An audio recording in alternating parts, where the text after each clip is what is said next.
Friends, മദ്യപാനവും പുകവലിയും ശരീരത്തിന് ഹാനികരം. Attention, ഞങ്ങൾ നിങ്ങളുടെ വീട് കൊള്ളയടിക്കാൻ വന്നതാ. അനങ്ങിയാൽ കൊന്നുകളയും. അയ്യോ, ഞങ്ങളെയൊന്നും ചെയ്യല്ലേ. അനങ്ങിയാൽ കൊന്നുകളയും എന്നല്ലേ പറഞ്ഞത്.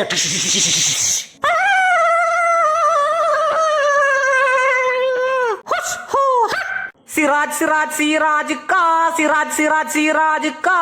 ഓ, ആരുടെ വീടാന്ന് കരുതിയിട്ടാണോ നീയൊക്കെ ഇവിടെ കക്കാൻ കയറിയത്?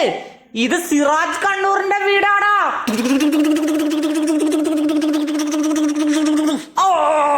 ഇക്കോ, ഇവിടെ നിൽക്കുന്നത് സേഫ് അല്ല. പോലീസ് ഏത് നിമിഷം ഇവിടേക്ക് എത്തും. നമുക്ക് എത്രയും പെട്ടെന്ന് ഇവിടുന്ന് പോകാം. പോലീസ് എന്നെ തേടി ഇങ്ങോട്ട് വരണ്ട, ഞാൻ പോലീസിനെ തേടി അങ്ങോട്ട് പോയിക്കൊള്ളാം. സിറാജ് സിറാജ് സിറാജ് കാ.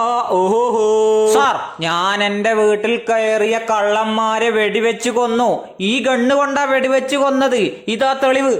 എന്താ സാർ? ഫാക്സ്. ഓ സിറാജ് ഖാൻ, നിങ്ങൾ വെടിവെച്ച് കൊന്നത് തമിഴ്നാട് സർക്കാർ 10 കോടി രൂപ തലക്ക് വിലയിട്ട തീവ്രവാദികളെയാണ്. കൺഗ്രാറ്റുലേഷൻ സിറാജ് കണ്ണൂർ. കൂട്ടമായി വന്നവൻ ഗാങ്സ്റ്റർ, ഒറ്റയ്ക്ക് വന്നവൻ സിറാജ് ഖാ. സിറാജ് സിറാജ് സിറാജ് ഖാ സിറാജ് സിറാജ് സിറാജ് ഖാ. ഓഹോ, മോനിക്ക് സിറാജ് ഖാന്റെ കഥ ഇഷ്ടപ്പെട്ടോ? ഇഷ്ടപ്പെട്ട സപ്പോർട്ട് ചെയ്യാൻ മറക്കല്ലേട്ടാ.